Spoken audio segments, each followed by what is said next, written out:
Nuisance and Wildlife Ad Hoc Committee dated Monday, November 8, 2010. Roll call, Madam Secretary. Mr. Brain? Here. Mr. Hassan is unable to attend. Mr. McMillan? Here. Mr. Stelly? Here. Mr. Scott? Here. Mr. Sias is unable to attend. Chairman Landry? Here.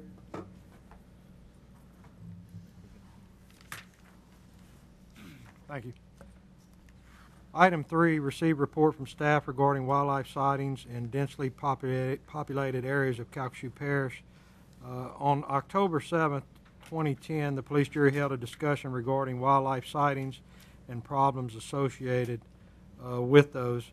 And during that meeting, President Guidry appointed this committee to begin discussion and propose a recommendation to the full police jury. Mr. Bean. Thank you, Mr. Landry. Alan is going to give a presentation shortly. I just wanted to give a little bit of an intro. As you mentioned, this ad hoc committee was appointed by President Guidry because of the special nature of the issue that's sort of hard to get our arms around in terms of exactly what the problem is. And I think suggestion to you as a committee that tonight we really are not looking to do anything more than provide you with information, some of the alternatives that might be considered for the issue, and then have all the discussion. But we did, in concert with the request from full police jury, to report back to the Public Works Committee on the 23rd. So that's our timeline. Whatever is put forth, and Alan will go over that as well. The one thing I would just suggest in trying to go through this is it is worth everybody's time to focus on what the actual issues are. It is not one issue. It is sort of a range of different calls that come in that it's focused on coyotes.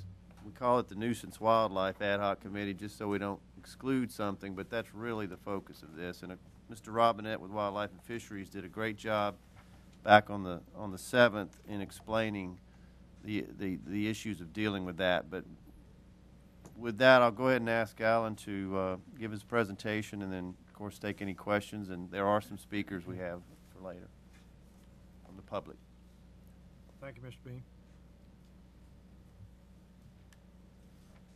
Thank you, Mr. Chairman. I want to start off by trying to establish some of the current situation as we've heard it, as all of us have heard.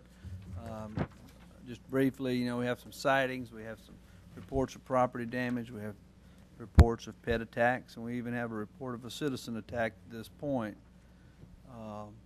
At this point, the police jury is taking the position, as you already described. I'll be brief, that they would like to have some sort of recommendation from Animal Services on how to address this problem and the related concerns.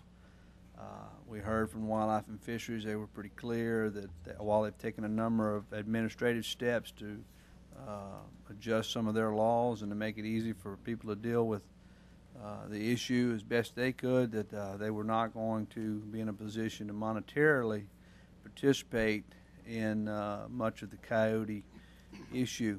And then last, I think the current situation, as we were able, as our staff was able to sit down and think about this and try and get our head around it a little bit, was that it's really going to depend on the level of service and the response that you dictate that you want. It'll lead us to what level, what type of resources we need to acquire to do that. I think as we get through this presentation, you'll see that the range of questions presents a range of answers, and it gets pretty complicated pretty quick. Quickly, I want to propose a bit of a schedule. Some of you have already alluded to a little bit, but tonight's meeting is the top bullet. We feel like the next 10 days after this, we can spend some time communicating after we have your feedback, have some direct conversations with you, perhaps be back on the 23rd at another Nuisance Wildlife Committee before your Public Works Committee to finalize a report that the chairman may be able to give to the Public Works Committee. That will in turn give you another week or actually with the holidays maybe more than a week before you would actually be in a position of taking any real action. You may or may not need to take any action at that time, but I guess that'll be determined. really, as we sat down as staff started considering some alternatives, we ended up in a situation where we felt like we needed to develop a response matrix, and basically we tried to categorize. I'll show you some pictures, some slides of this. You actually have a copy of a draft matrix in front of you now. It's on a separate spreadsheet. There's a range of requests that come in. There's a range of information that you will get with each request. And then there's a range of responses that could happen. I think as you have opportunity to sit down and look through that matrix, it's going to take talented staff out at your shelter to make good decisions to handle these things in a way that you would like. On the other hand, you could keep it very simple and skip all the interim steps on that matrix and go straight to some hunting. And so we're going to end up with a lot of discussion at the end of this meeting about what range of response you want for what type of call. And I think that's going to be critical for us to be able to come back to you and say, all right, this is what we need to do that. If you skip through that process down at the bottom of this slide, I think we've all talked about these last 4 bullets in one way, shape, or form as a solution. And they are going to be, or could be, part of the solution. Contract trappers on a per instance basis. We could have seasonal trappers. We could have hired staff for us that's seasonal and/or part-time or full-time. There's a range of options there. And then some combination of both. We'll just have to see. Again, it's going to come back to let's decide the service we want to provide or if we want to provide, and then we'll decide the needs. Some basic assumptions as we got into this to keep ourselves centered, keep our thoughts together, because you can really start chasing around ideas pretty quick, would be that we wanted to focus on the urban and suburban areas. We wanted to prioritize based on public safety. We did not intend to get off into livestock issues with this.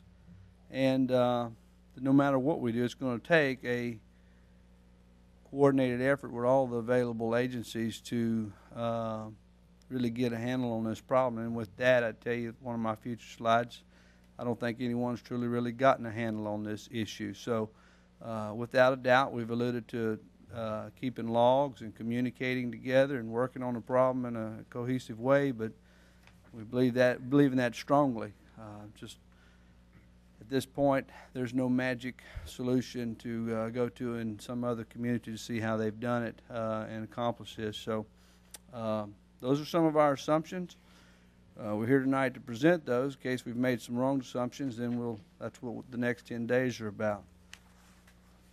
I know you can't read this on the slide. This is one that I have for you printed. It's a matrix. It's a draft. For our staff, they would be trained to ask the right questions, to work their way through here to try and get to the right response. As you have time to digest this, and the next couple slides are going to give you some particulars on it, but as you have time to think about it, I think the key ingredient here is some of these columns are in red. Those are all things we cannot currently provide with your available staff and service. All those things are going to require some extra. Even some of the ones that are in black, I'm probably going to be stretching our staff a little bit more to keep logs and things of that nature. So I think the red part's important as you reflect on some of the decisions that are made. By no means are these 100% correct. This is our best effort. I can tell you that a number of us on our staff sat through a number of scenarios and thought through this, and each one of us came up with slightly different X's in the boxes. So this is the kind of thing that if it's adopted, we will, it'll be a work in progress. We will have to hone in on exactly how it works, but we're hoping that it's a framework to begin with and a framework to decide expense to the service that you want to provide. Just briefly, let me open this thing up so I can get the colors right, but the first set of columns in blue really represent the type of request. if you boil it all down, you end up with just a few types of requests. You have sightings, you have property damage. Some of these animals eat vegetation, damage to a garden. If you want an example of some of these, it could be a fence damage, where they may be aggressive towards a pet or something like that. So that's what we're talking about in property damage. A personal or pet injury is obvious, some sort of encounter. Animal capture is something where we consider it either someone has their own trap, or they've gotten a trap from us, or they've just been able to capture one of these in the backyard in their own fenced-in area. So those would be more or less your animal captures. Pack activity is what we're describing as either we're going to know there's a pack out there and we're either dealing with it in some means, or it's a suspected pack. Maybe you hear a lot of coyotes at night. And then there's all the other wildlife or nuisance wildlife issues that we've all talked about at one step. Beavers, deer, you name it, raccoons, all those could be in there, and we just really didn't want to get off too deep into that subject tonight.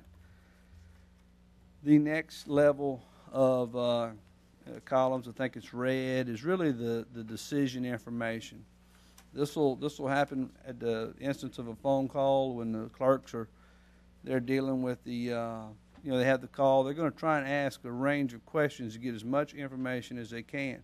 This may or may not happen in the first phone call. It may happen in a couple phone calls when the right person can call them. But bottom line is you have to get as much information as quickly as possible to start deciding what you're going to do about that particular call. If it's just a sighting, or if multiple people have sighted the animal, if it's aggressive, you name it. What we've tried to do is boil down those decision type terms into a couple categories. Passive or aggressive. Is it a rural or urban area? Is the animal nearby still? Or is it just we've seen it, now we don't see it anymore? Is it a single sighting or a multiple sighting? Any special hazards? Is there a school around? Or is it, you name it. There's a lot of specials, I suppose. But we'll have to train staff to ask the right questions to get to the right response. The type of response. This is a starter list. There's probably more, but I think in general you can consider this list progressing from least response to most response, but it's by no means an exact science. You might do more than one of these. You might skip around. It's not a mathematical formula. It's the types of things that we might do. Everything from log to call to some sort of educational mail out or discussion to sending an officer because we need more information as soon as possible. We may still be forwarding these things to other agencies as we're able to build a team. There's multiple levels of reconnaissance that we may or may not need to do. It may be as simple as driving by. It may mean doing some night reconnaissance to try and see where a pack is at. So those can range a lot. And with that range will come a lot of decisions on how much money you want to spend in this arena. We may be able to offer citizens traps. They may or may not want that. They may see that as a good thing, may see that as a terrible thing. The department may or may not trap or hunt. There's different levels of trapping. We may put a trap in your backyard with all likelihood knowing we're not going to catch anything.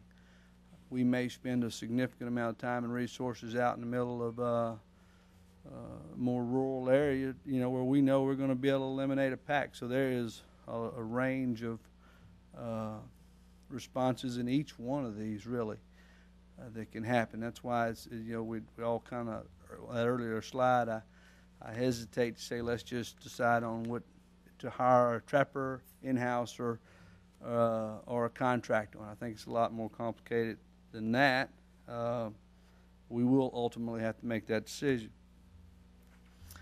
I know it's hard to see this. I didn't print you a copy, but I felt like, it's very simple when you're dealing with these matrix. You're just going to ask the questions flowing from left to right as you're able to pinpoint in on the one that best matches your scenario. they'll be able to choose from that range of options. Any one of these, again, is not going to be set in stone. Our clerks, our officers, all of our staff are trained to make adjustments on immediately if they feel like it's needed. Sometimes the more questions you ask, better those, you start to get information, you may take yourself to a whole nother level. So this is just a guideline, a way to get started into the discussion with someone and to try our best to frame up what type of requests are going to end up at what type of responses. So don't hold us to this being an exact science.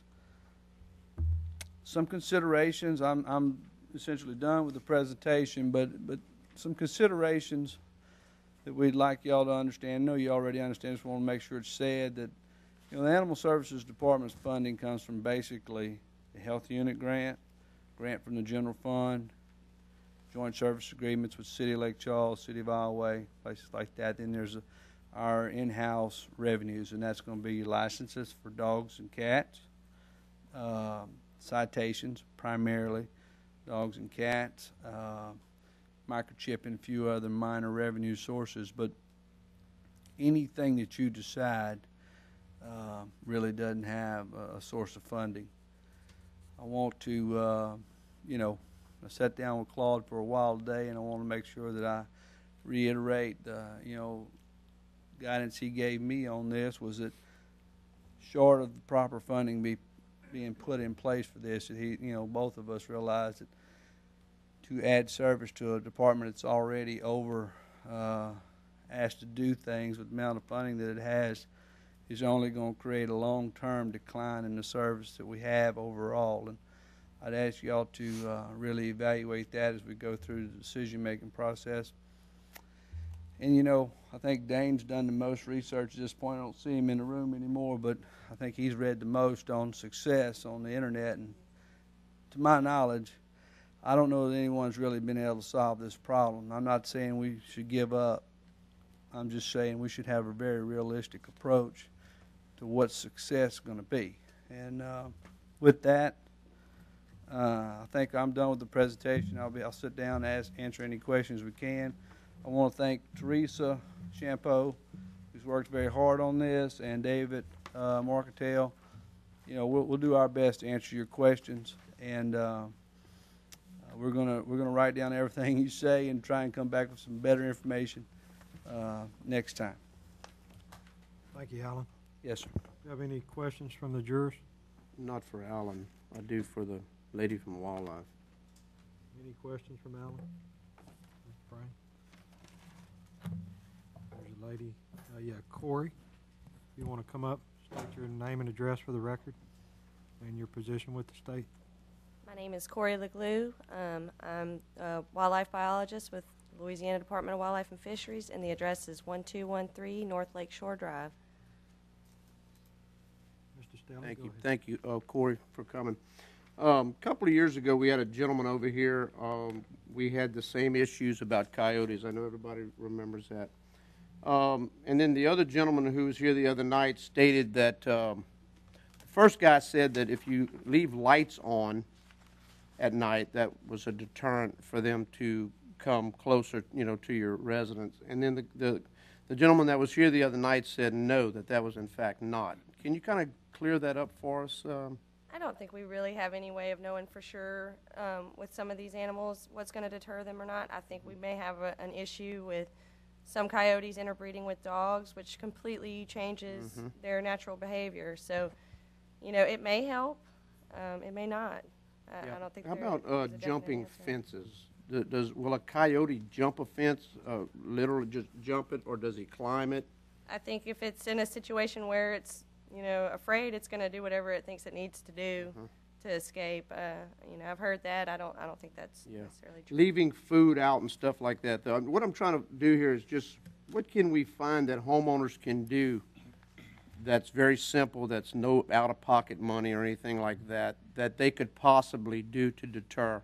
We always recommend picking up pet food before dark, securing garbage. I always tell people, if they're concerned about their pet, to bring it in at night, or make sure that it's in a secure enclosure. All of those things are things that may draw a coyote, into your backyard. And if you remove those things so that they're not drawn to you, then hopefully it won't be an issue. We try to tell people to, eliminate brush piles. If you have a field next door to you that's overgrown, maybe try to, get the landowner to maintain that field, and so that it doesn't provide an escape or, any kind of cover for wild animals. Just going to a different predator, I guess, alligators. We're getting a lot more alligator sightings, and I know I live in the country on the farms and stuff that there's a lot of alligators and stuff in the canals and stuff. Do you guys respond to alligator We do. threats or overpopulation and stuff like that? Do y'all respond to that? We do. Normally, let me back up a little bit on the alligator thing. With the alligator hide prices being so low right now, I don't think we're having as many people that normally hunt alligators, or I don't think as many people are out there doing it right now. So I think that may be part of the reason that we're seeing more alligator complaints. But y'all do respond to that. But we do and respond you go to and it. you We trap have- the alligators? I don't do it. No, I mean your department. Your But we department. do have nuisance wildlife control operators who are licensed and permitted to go out there and trap alligators. And as of right now, they would normally do it at no cost. But because they can't get anything for hides right now, if it's under 7 feet, they are allowed to charge a fee for going out there and trapping. And I think it has to be under $30 or $30. But your department contracts them out to go and trap the animal? We permit them. We don't contract them. You They do it. permit They would normally do it for free because they could make up their costs by selling hides. But right now, because hide prices are low, they're allowed to charge a fee if it's under 7 feet. Because if it's under 7 feet, it's not considered a public Profitable. threat. But Public threat. somebody still might not want it in the ditch in their front yard, so they'll still come and get it. But they may charge up to $30 to do that. To the individual. Right. Okay. So your department does not take care of that fee or the call out or anything like that to They take them contact off our the property? department, and we will put them in touch with the trapper? with the trapper. Okay. Poisons. And I know that wouldn't be safe around households, and I understand that because of the domestic animals that actually that's what our department takes care of. So what, and I'm surprised that there's no cattle farmers in here tonight that I see, or maybe there are some, I don't know. I think they have the biggest amount of money to lose on this whole deal. But anyway, what kind of poisons are legal, if any, to use on a farm if a farmer is having problems with coyotes or the dogs? What is there anything that can be used legally on a farm? No, sir, there isn't. And the reason for that is because of the possibility, even the likelihood that you would end up killing a non-target species like a bald eagle, which is protected by the Endangered Species Act. And that has happened. It's happened in Texas. A man was charged with that. So it's not out of the realm of possibility, and therefore it's not legal. Not at all. No, sir. Okay. Thank you. Thanks, Chris. They're not killing eagles in our way, are they? No, not yet. Let's hope they don't. I'm not saying people don't do it, but it's not legal. Mr. Brain. Thank you, Mr. Chairman. Alan, I have a few questions for you. As this committee meets tonight, I don't know what direction we need to take, or because it's kind of one of those battles you fight and you really don't know what direction to go in. But for the people that are out there that have problems, and I'll just say that on my street alone, in the last 4 weeks, we've had 2 dogs come up, got attacked by coyotes. The homeowners witnessed it. One had to be put to sleep, one lived. There's 4 cats missing. But I guess my question is, and that's what we're here tonight for, to try to find a solution. And if you have, it's like the 4 people that I talked to, they didn't know who to call, which you know, I would like to know, I guess my question is, if there's if a homeowner sees an attack on one of their animals by a coyote, I mean, I guess their first response is to call 911. And this is just hypothetical, but if they call 911, will 911 direct them to animal control, or if they call the sheriff's office or any phone number like that, will they direct them to animal control? Or if not, is that something that we can have done, set up to get done? Because just a reaction to help people, like if we, you know, if they get attacked or their pet gets attacked. Well, first off, number one, I'd say already established by the jury in our discussions that we've had, we would encourage those people to call the animal shelter. What we're trying to decide, and we've agreed to log that call, we've agreed to share that with the other agencies. Some of those calls, depending on some of the circumstances, we may even need to respond to those. Right now, it's sort of, that's the gray area. We're trying to define what level of response do we want to have. So first I'd say, call your animal service, let us in the loop. Because I don't know that I know of those particular calls as of right now. So they may not be getting to us to get in the loop. At night, especially where your agency is closed and you're down to just night officers, many of the calls are directed and they should go to the sheriff's office. The sheriff's office has a natural rollover to us on animal-related calls. Also, 911, David, you may want to help out, but on a 911 call, it may go down a similar path. One of the things we can do is make sure we firm that up if it's not happening 100%. I can't sit here and tell you it's happening 100%, but I can tell you that's something we could do, perhaps. Well, I think the natural response to a person that's seeing their dog attacked by a coyote, they want to call for help. They don't know animal services phone number, but they know 911 or they know the sheriff's office. So if there's no direct link there, you know, David can answer it. I don't know. Well, 911 would in likelihood, I'm only speaking from a likelihood, notify the sheriff or police department, and we have communication with those. Those agencies call us, especially at night and or in the daytime. They will forward an animal call to us, but especially at night when we're not there to have our own dispatchers. But during the day, in our working hours, we have our own dispatchers, so a person would have options. Okay. I guess that answered my question, Alan. I just kind of a start of where we kind of need to go with this. So, and Mr. Chairman, if you don't mind, if Gene or Jim, I'd just like to find out if one of y'all could come up to the mic. I just want to know. If we could hold on a minute, Oh, okay. Mr. Bryan, if we don't mind. Okay, well, go ahead. Come on up, Jim. Go ahead, Mr. Chairman. Thank you, Mr. Chairman. Oh, thank you, Mr. Bryan. Good evening. My name is Raymond James Evans. I live at 726 DeSoto Street in Lake Charles. I am the person that was bitten by the coyote. Okay, Mr. Evans, I just have one question, and then we'll address questions after we all meet here. Who did y'all call?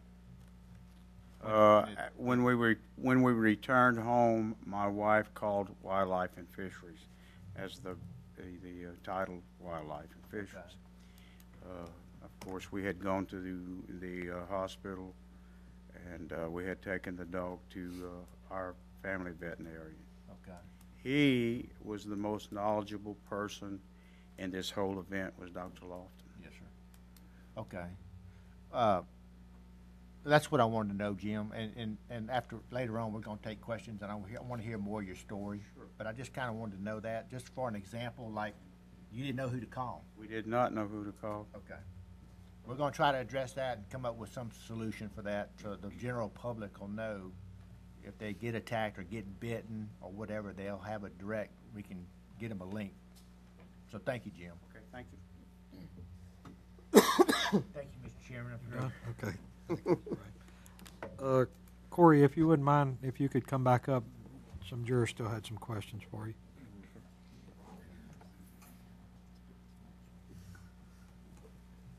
Mr. McMillan? Thank you, Mr. Chairman. Corey, a couple of things. Kind of first off, to make a precedence, the Wildlife and Fisheries does not mess with nuisance animals, whether it's alligators, coyotes, feral dogs, hogs, armadillos, beavers. Y'all do not. No, sir, we sure don't. We will give you advice. You know, we can give you a list of trappers or nuisance wildlife control officers, but the department does not provide trapping services. And you do not have any funding for this. No, sir. There's nobody set aside to do this. The Wildlife and Fisheries is not going to do it. They're not going to do it for Calcasieu Parish. So the problem, y'all just have washed your hands of it as far as this is not something we're going to take care of. That seems to be the department's position at this time. I know that, you know, in the past they have provided those services, and it was not economically feasible for the department, so they don't do it anymore. And we were told that the Secretary Strain, I think Mike Strain, they used to do it at the Department of Agriculture. They had funding for it, but that funding's no longer there. Right. So there's no money for the Wildlife and Fisheries to do this.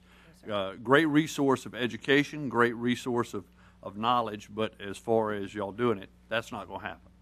I don't think it will. Okay.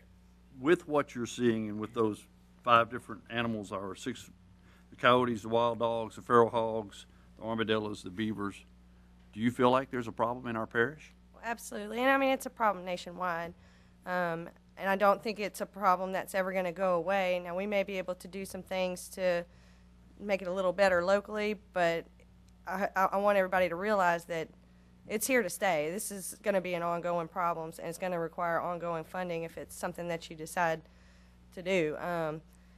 You know, the department's done a lot to try to make it easier for landowners to deal with the problem themselves, but as far as, you know, if there was a solution, somebody would have figured it out by now. You know, it's been an ongoing problem for years out west, and they still haven't figured out how to handle it. I mean, I think if somebody had an answer, you know, that's what we would be doing. There just doesn't seem to be one. Well, in sitting up here on many committees, I feel like a lot of our answers have to come through funding. And you're telling me the state's not going to help us. The federal government's definitely not going to help us. So it comes down to the parish has got to step up. Now, I don't like spending money in this parish unless I'm getting a return on my money that I'm spending and a value for that money. But I truly believe, in listening to you and being out in the outdoors as much as I am, we have a major problem in this parish. We've got to address this as a parish. We can't just back away from this and not step up and take care of this problem. What I have as an elected official is when somebody calls me on the phone and they have a coyote or a feral dog and they're being attacked and they have no one to go to. That's a very scary situation because wildlife fisheries is not going to take care of it, the federal government's not going to take care of it, and we at this point have not taken care of it locally with our animal services. That's why I feel like we need to step up and find some type of resource to make sure that we can answer these calls and take them on a case-by-case basis. Now, our committee has given us a lot of different ideas where we're going to do it part-time, full-time, whatever. I think it's a full-time problem. I think we need to truly look at how do we fund this thing to solve this problem. Because I'm going to tell you, coyotes are bad, but wild hogs are worse. There was an article in the newspaper just the other day of a horse protecting a little girl from a wild hog. And they're here in Calcasieu Parish, and they're thick here. In our drainage problems that we have with the beavers, we've got to do something about this. I think if we look at joint service agreements with gravity drainage boards and to help with these nuisance/predator animals, we can do this.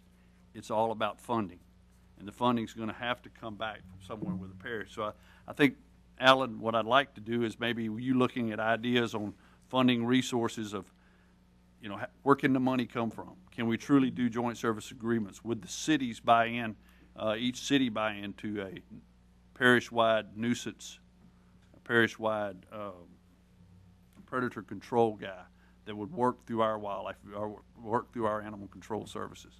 So with that being said, we do need some more research. But I mean, guys, it's a problem and it's not going away. Now, we're charged as a committee to figure out how to solve this problem and make a recommendation to the full jury. With that being said, I'll listen to more debate. Thank you, Mr. Chairman. Thank you, Mr. McMillan. Mr. Scott? Yeah, Corey, state or federal agency you represent? I represent Louisiana Department of Wildlife and Fisheries, a state agency. All right. We know about the funding. How many parishes do y'all oversee? I oversee 8 parishes. 8 parishes. Yes, sir. One of the things he mentioned last week, at one point he mentioned that, well, several weeks ago, was picking up the animal if it was trapped. Is that still? If I'm available, I'm always happy to do that. I just can't provide trapping services because I don't have the manpower or the equipment. But if somebody has an animal in the trap, I'll be happy to come and dispatch it. Now, so would that be even if the parish supplies a trap to an owner and they catch it, y'all would come and pick it up? I could. If I'm available, though, you have to understand that I have 8 parishes, and if somebody calls from Calcasieu Parish and I'm in Vermilion Bay, I may not be available until later, or the next day. Is there anything unlawful in leaving that animal in that cage and letting it die? If you can't get to it for 4 days, letting it suffer? Are we going to hear from the Humane Society? You may hear from some of those people, but it's not unlawful. So it's probably much more humane to euthanize the animal.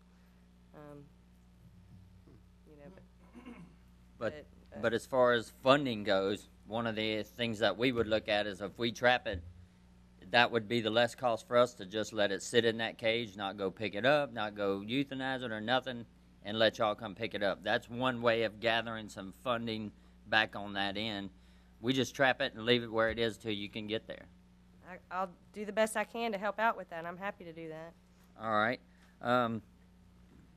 One of the things that Alan mentioned, he said it's going to require coordinated efforts above multiple agencies. So I think we're going to have to get outside the box, knowing that there's very little that the agencies can offer. But like that's one of the things that you can offer is we'll catch it and just let it sit there till you can get there. So I think that's a win when it comes to funding in this case. I don't think I have any more questions for you. I'm going to just direct a few towards Alan, if that's all right, unless not anybody You have the floor. needs. Go ahead. Nobody needs spec. I don't want her to. Yeah, keep does getting anyone up and else down. need to have any questions for Corey? Not right now. Thank you, Corey. All right, Alan. Just a few. I made a few notes on you. Yes, sir. Where did you get this matrix? Did y'all get this from somewhere? Did y'all design it? That's just upstairs. You just got that. Yes, sir. Man, that's Our staff worked on that and just tried to think through how we might handle the calls, and so that's pretty good thinking, Alan, and staff. thank you. Mostly the staff. I'm just going to kind of go through your presentation with the questions I have. I am definitely in favor of going as per incident. I have to see some responsible spending per incident and not just going out trying to eradicate something that I really don't feel like we can eradicate, but I think we can help the public in working towards some things to make them feel safer, more educated. It's kind of like the speeding or drainage issues. You're going to have speeding in your neighborhoods. It don't matter how many tickets you give, and it's usually the people in your neighborhood doing the speeding. The drainage, you can dig it. It helps a little while. It silts back in, so it's an ongoing issue. But there's things that we continue to spend money on to try to keep it from getting worse and worse. So I am for looking forward to how we can just prevent some things, especially people getting bit and animals being eaten. What are going to be some of the liabilities of us using a trap compared in the urban areas and the costs outside the urban area, like from the suburbs to the urban areas? Where are the costs going to differ in that area?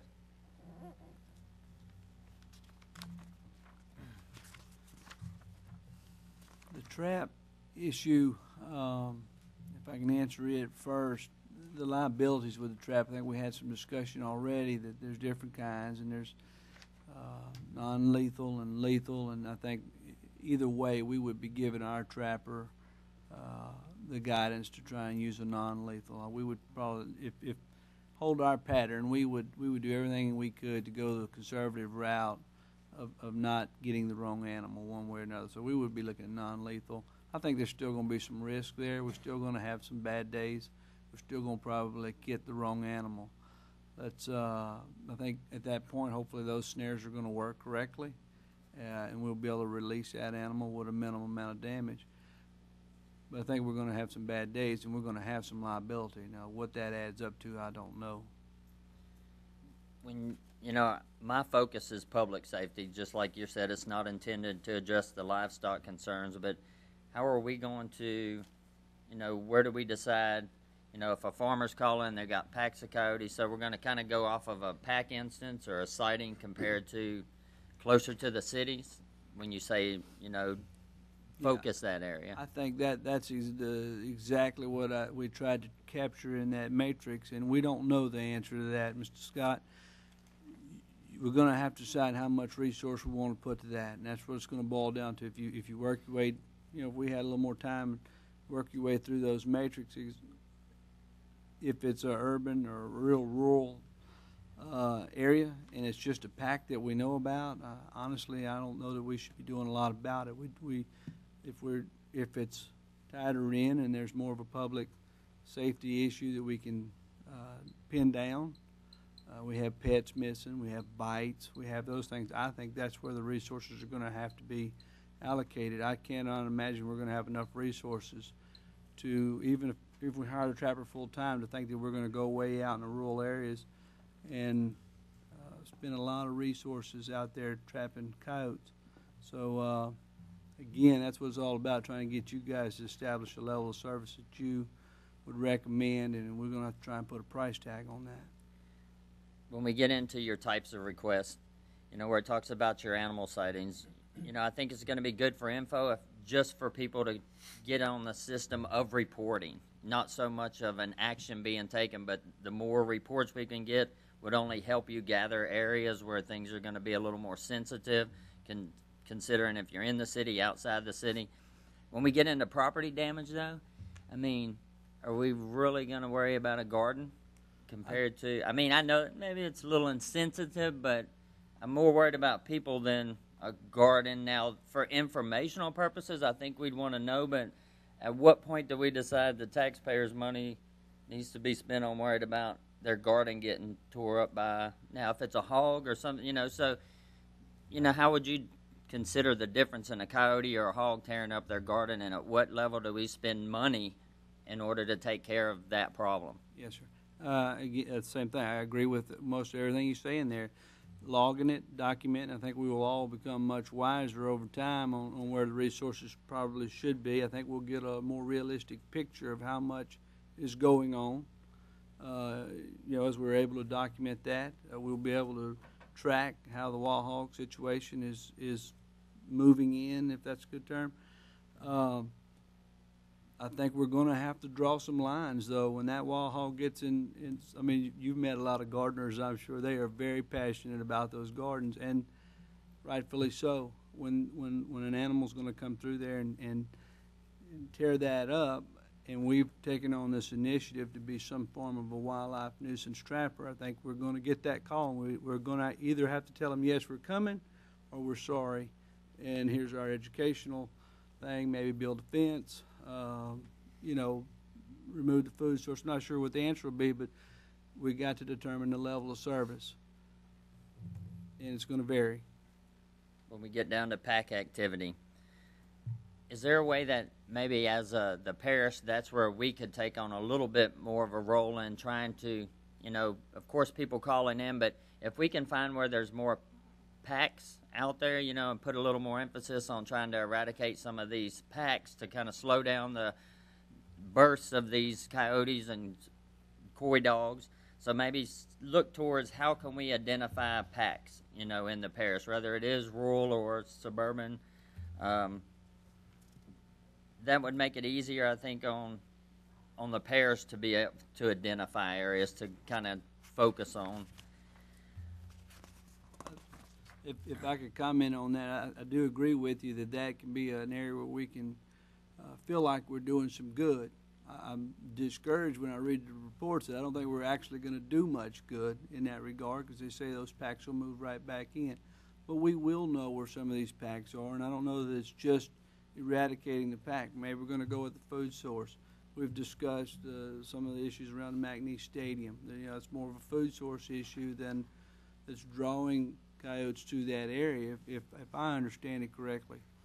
So I think we do have the ability as a parish and the scale to impact some of these things, maybe without actually hunting them.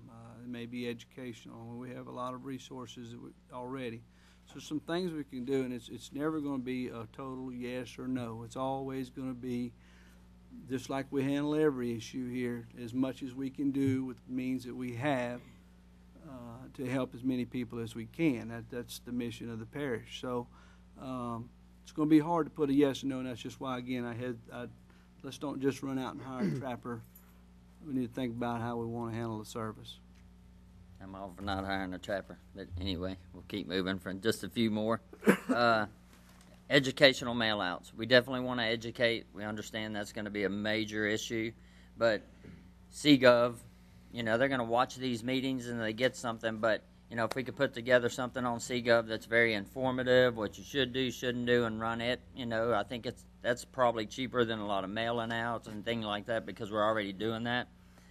Do you want to speak on that? Or? I guess I agree with you. Perhaps mail-out might have been a little short-sighted on us. On our behalf, there's a number of ways to reach the community, and yeah, every way that we can that's economical, direct or indirect, we would support that. Maybe even look into going with 4-H and working with our, if you had some time to work in the livestock, educating there, the shooting sports, different areas where you interact with these coyotes, I guess would be a good way to put it. Down where you get into offering the citizen trap. Do you have some cost on the different kind of traps and the deposits? That's kind of something you're going to look at, how we work towards that? Yeah, and I tell you, the traps are not a barrier to this, if that's what we want to do. Yeah, they have some costs or a couple $100. That's not a barrier to dealing with it. It's been much of my experience is that a lot of people do not want to hear that answer. I have a problem, and I tell them on the phone, well, that we empathize with you, but we're going to bring you a trap. They really do not want to hear that answer.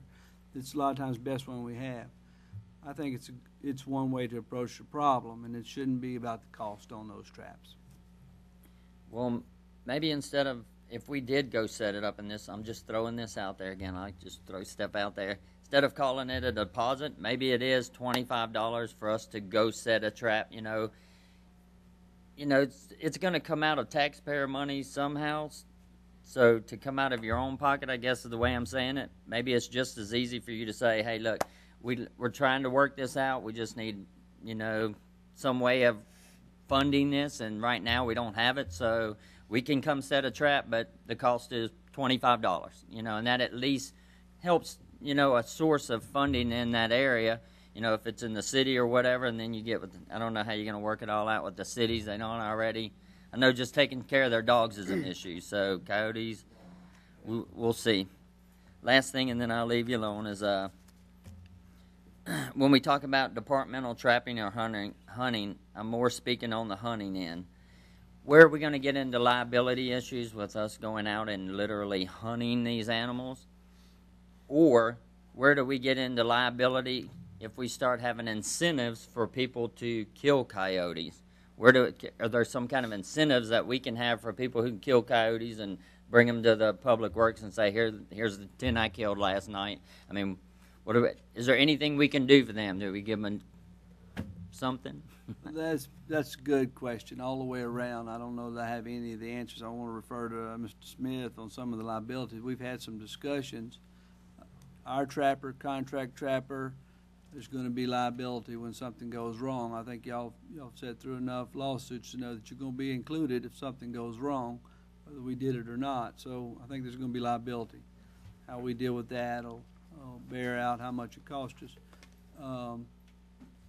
Maybe Mr. Smith has some other answers to that. In terms of any kind of incentive programs, I'm not sure that I support that at this point. Honestly, I have not figured out a good way that I would determine where that animal would come from. And I'm not an expert, but I haven't had a good idea in that regard. So I'm worried about how to police that. And the last thing, only because of the funding issues, You know, we already know the health unit grant we get there, we know that's already being slashed, so that's not going to be much of a funding source. Our general fund, that's already down this year. Joint service agreements, we're already asking them to pay more for us to take care of their dogs and cat problems, so I think that's going to be an issue. So I think the funding is going to be a major issue in this. How do we move forward with no money? And I want to work towards, per incident, working towards helping people in the immediate need and moving forward. That would be my stance of trying to help people when they need help. But, you know, at this point in time, unless something changes, depending on what y'all bring back, there's no way I'd be looking to hire somebody to come in as a nuisance animal control specialist, trapper, any of that kind of stuff. That's just, I just see where we all know where the budgets are. I know where my funds have been in my business the past this year. So, no, I just don't think it would be wise to hire somebody to take on a problem that everybody has said we just can't solve. All we can do is try to do our best to work at it per incident to protect the public. Thank you, Mr. Chairman. Thank you, Mr. Scott. I think Mr. Stelly wants to speak before. Yeah, I definitely agree with what Dennis is saying about hiring somebody that we already know is we're not going to get rid of these things. They're here to stay, just like the rest of the wildlife. But anyway, going back to what we can do at home, I'd like, if you don't mind, Mr. Chairman, if Corey could come back up, I need to just ask something real quick.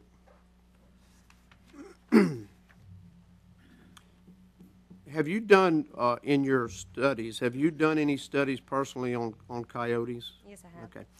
Or is there anything, any sense of any sort that they're not real fond of? Sense meaning S-C-E-N-T-S.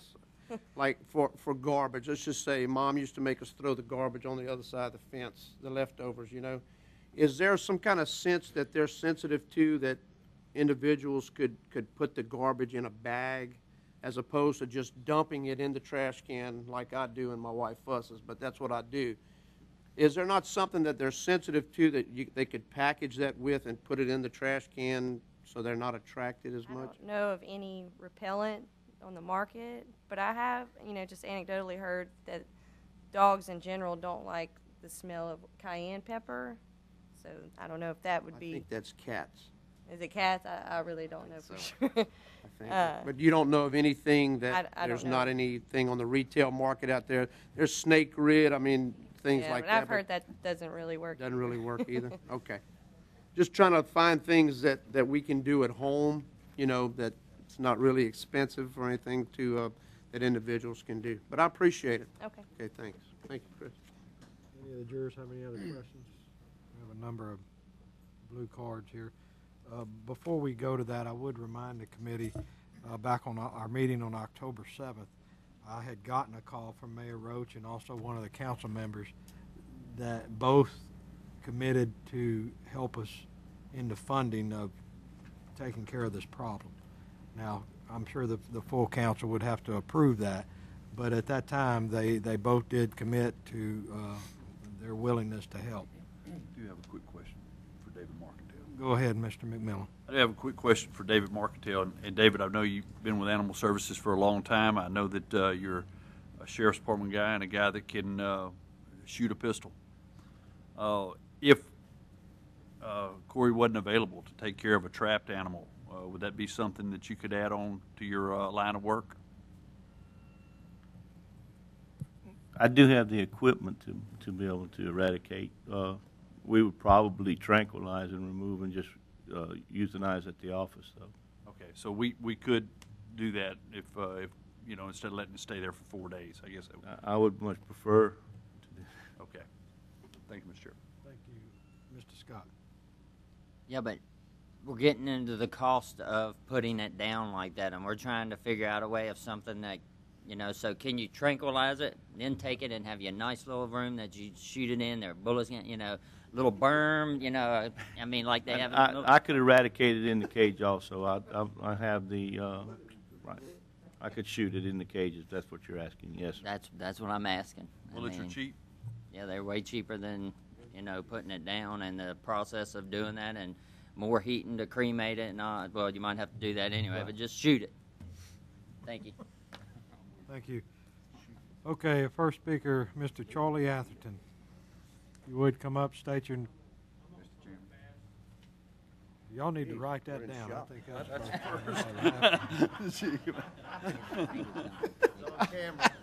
yeah, we've got a record of that, Charlie. Let's see, Mr. Scott Pelican. Yeah, if we would, we're going to try to stay around 3 minutes. Mr. Smith, state your name and address for the record, please. Scott Pelican. I live in Moss Bluff, Lake Charles, Louisiana, 70611 Pelican Road. We got a problem with hogs also out there in Moss Bluff, Calcasieu River. I don't know if y'all walked up on them before at night or early in the morning coming up to go hunt, but when you start hearing them tusks pop, it kind of make your hair stand up on your neck. And going back to your coyotes here, you're going to have to go a little bit further out to get rid of those. You can't go in the city or right next to the city and get rid of your problem. You people out there further out that have all this land leased and own the land won't let anybody go out there and hunt them. You got to retain permission or buy it or whatever. So you need to look at that too. There's other things that's out there. I'd love to go kill everything out there, but can't do it because I'd be trespassing. I can hunt on my land. I solve my problems, but it's not helping y'all.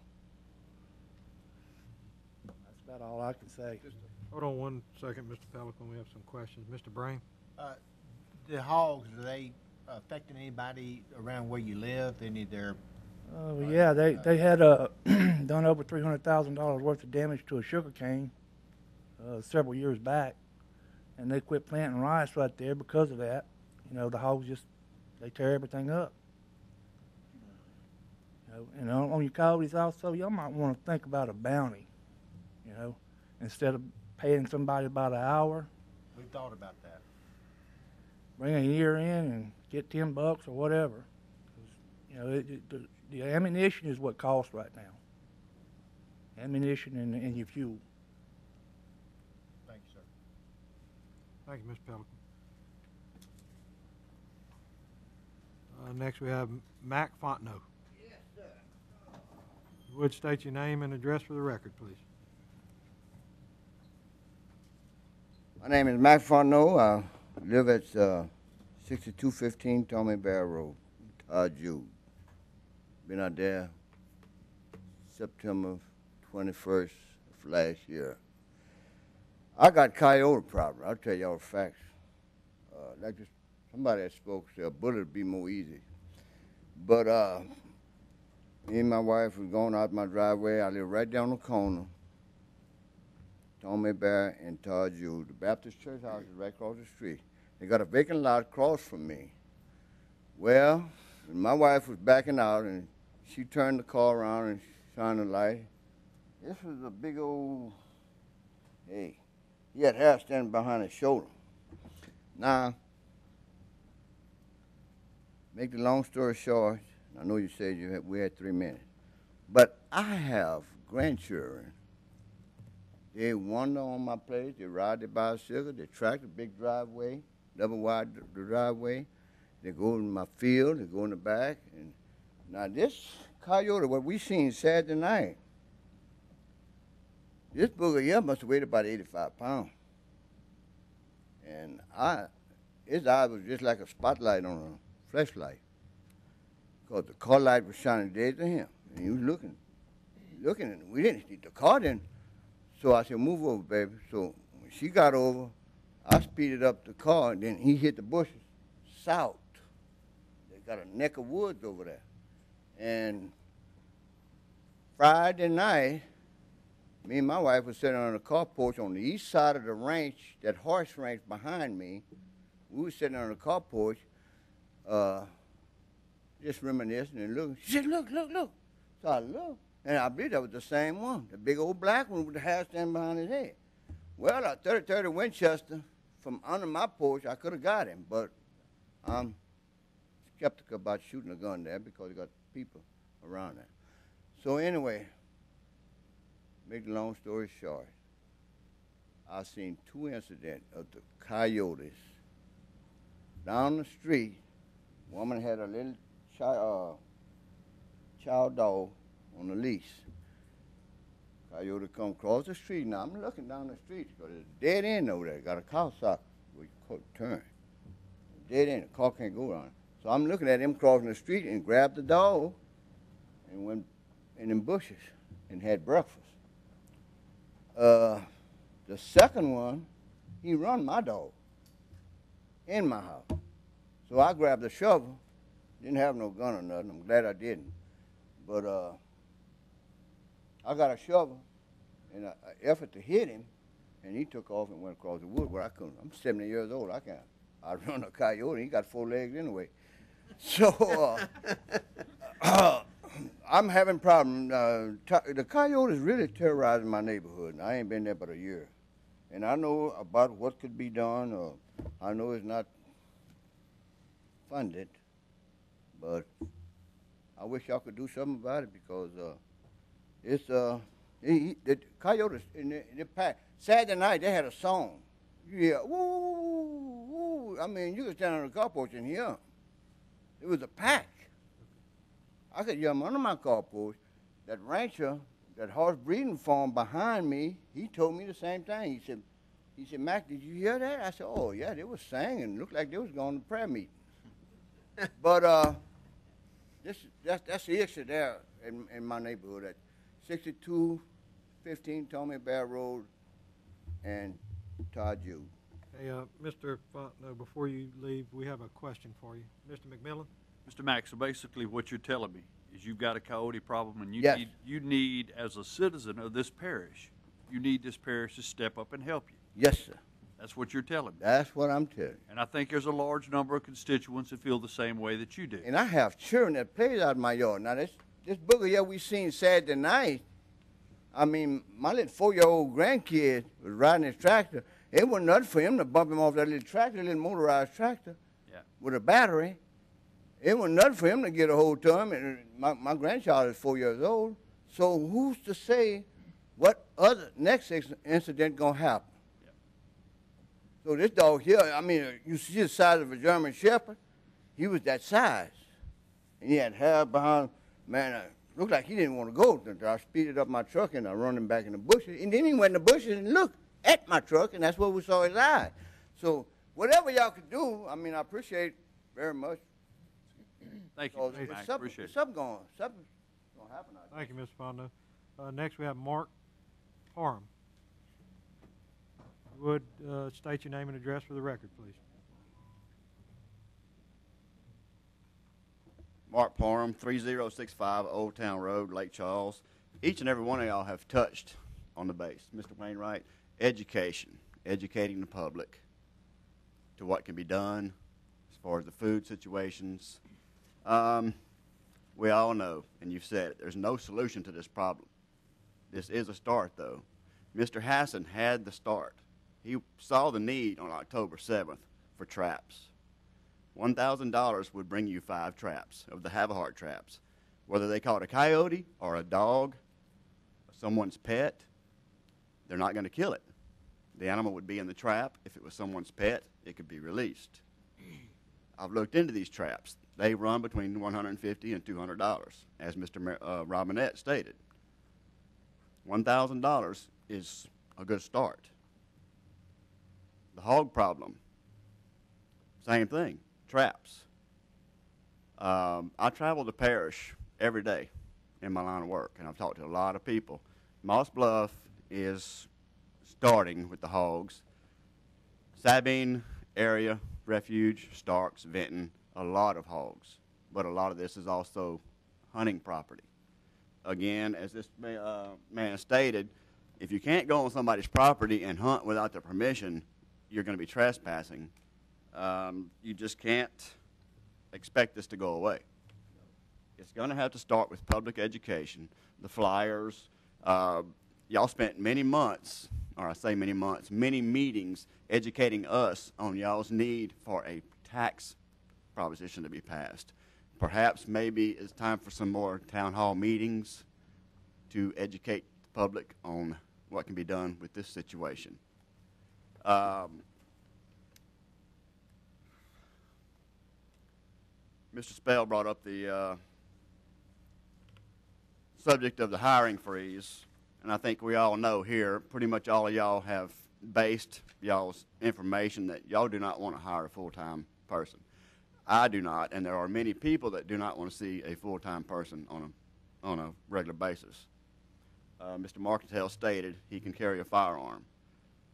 If this happens in rural areas, I work with several people that live north of Moss Bluff in the Holbrook area and in the Bell City area that have already eradicated many coyotes this year on their properties. They do it for themselves. They don't have to call anybody. But like Mr. Evans, they didn't know who to call. People need to know who to call. I would not have known who to call. This is something that we really need to get out to the public. I thank you. If you would hold on 1 minute, I think we have a couple of questions. Mr. Scott?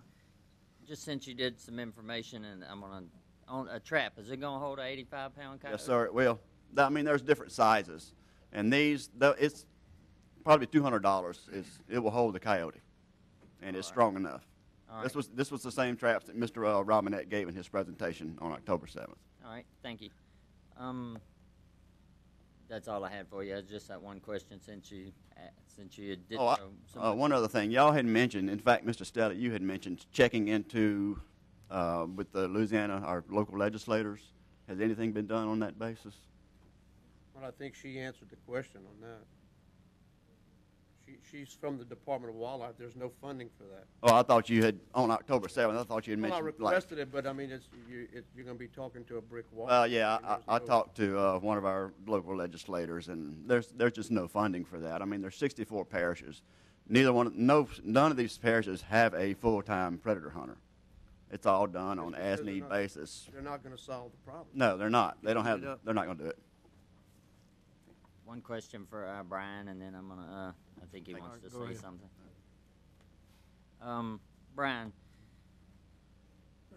what's stopping us from getting some traps right now? Just a full jury saying, "Hey, go buy 10 traps, 5 traps." So that, I mean, obviously, Mr. Fontenot, he needs help right now. I mean, so for us to continue to discuss some things when we know traps are the great thing to do. Let's just get some traps and get started helping people that need.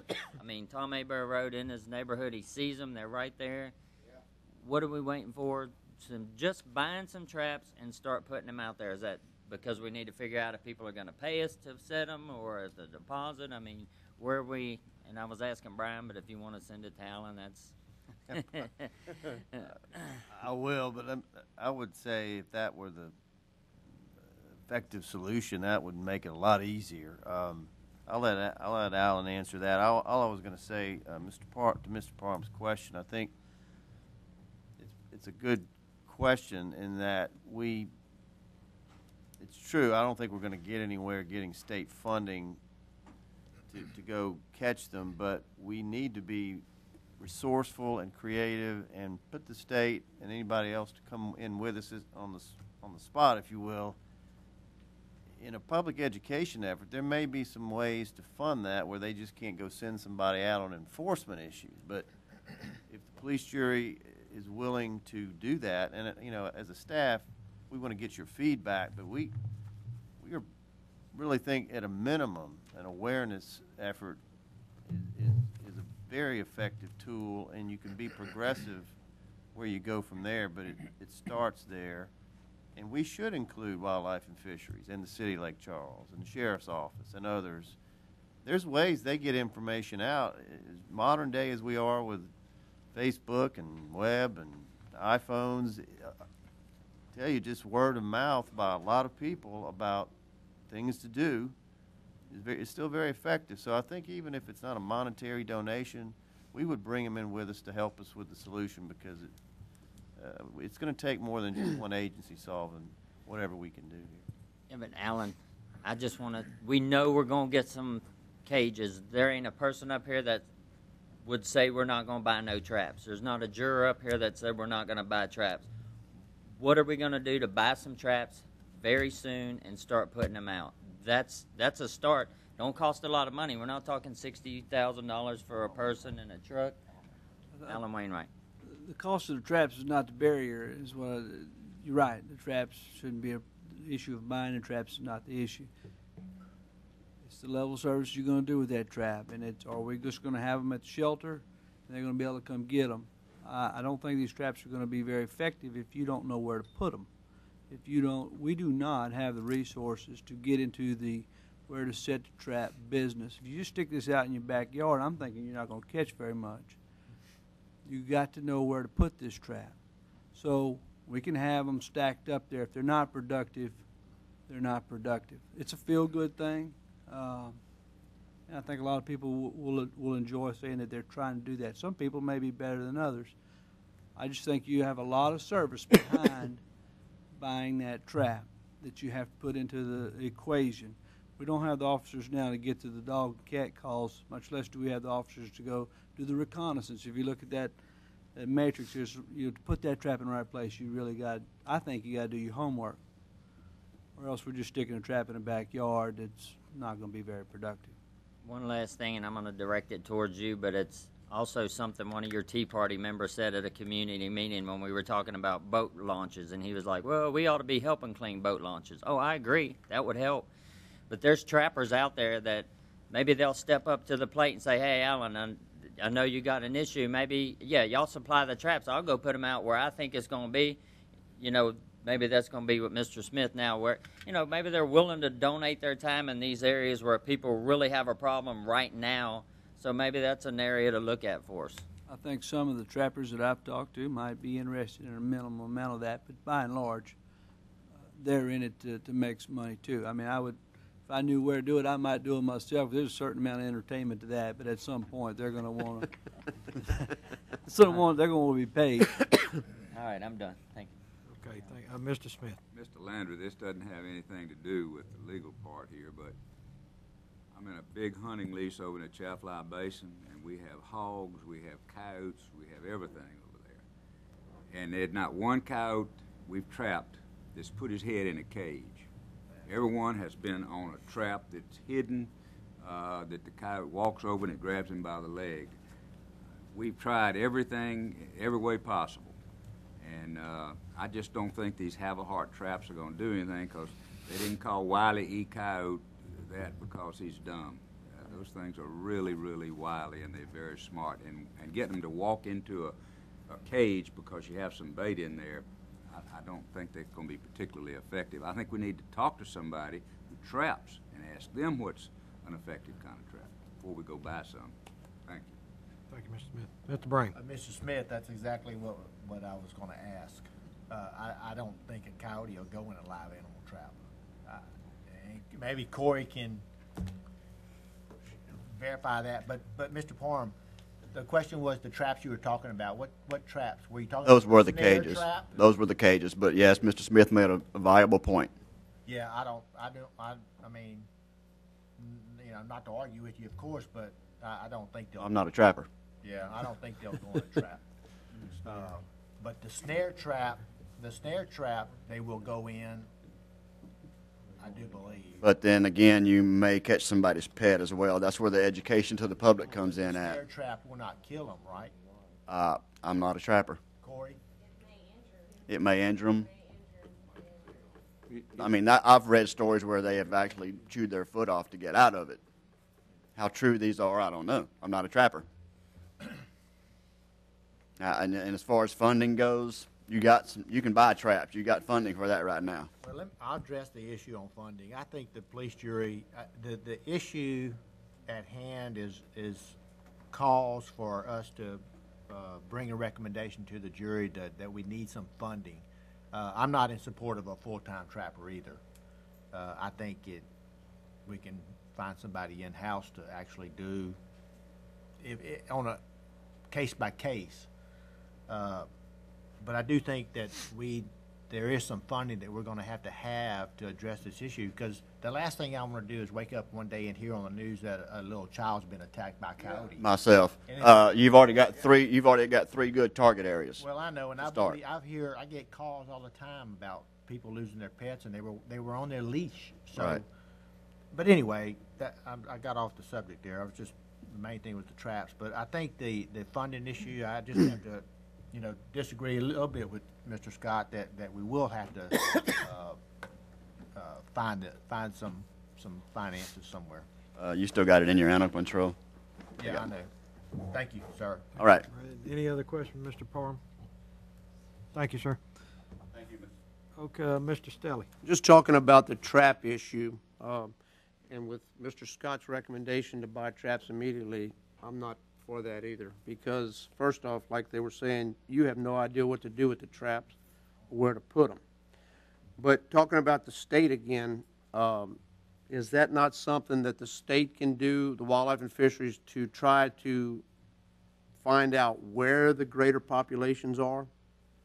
Is there some way of doing that? Then we can maybe decide from the studies of what type of trap is best to try to and again, we're only going to, the guy stated, the more of these things you get rid of, the bigger the packs get.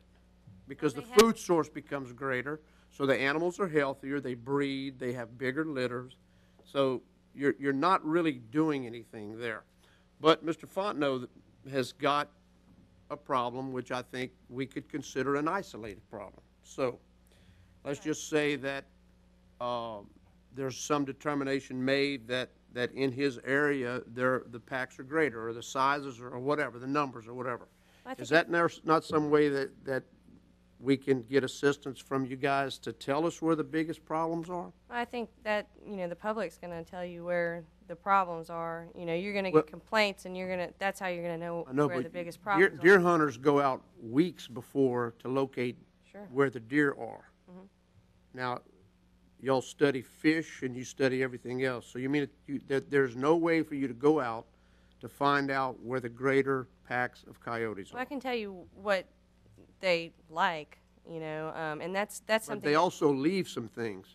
There's no way you can go and find out where sure. that I mean, is? there's coyote scat just about everywhere I go. I mean, it's pretty common. In that area where Mr. Fontenot lives, there's a very large drain ditch there, and I'm sure that I'm sure, maybe I'm not sure. I'm thinking that I'm sure they make dens to get in. Is there not some way that maybe you can concentrate on the large drain ditches possibly, or whatever? But I mean, is there no way that that your department would assist us in trying to find out where the larger packs are? Are y'all funded for that possibly? Not that I know of. I know I have a full-time job. I have 8 parishes, and that's not in. I'm the only person for private lands in Southwest Louisiana. That's not something that I can do. I just don't have the equipment or the time to do it. Okay, thank you. But I can tell people what to look for. If you have. Well, I mean, Mr. Fontenot there has already, seen a couple of them. So, I mean, if we decide on a trap, I guess we would start in places where the complaints are, is what I'm trying to say. Right. And if we could find out where the biggest concentration is, maybe, but anyway. I think, this funding deal, I understand is a big deal, and it will always be, but if we try to do anything in a major way, I think we're throwing good money after bad, because you're not going to get rid of them. You're not going to control them. We can just do it on a case-by-case basis. But I think, if you can use the education aspect, and if landowners can do their part to try to make their property less attractive for coyotes, and I think that you can put a dent in. Yeah, one thing staff needs to think about on the CGov is that CGov doesn't go throughout the parish.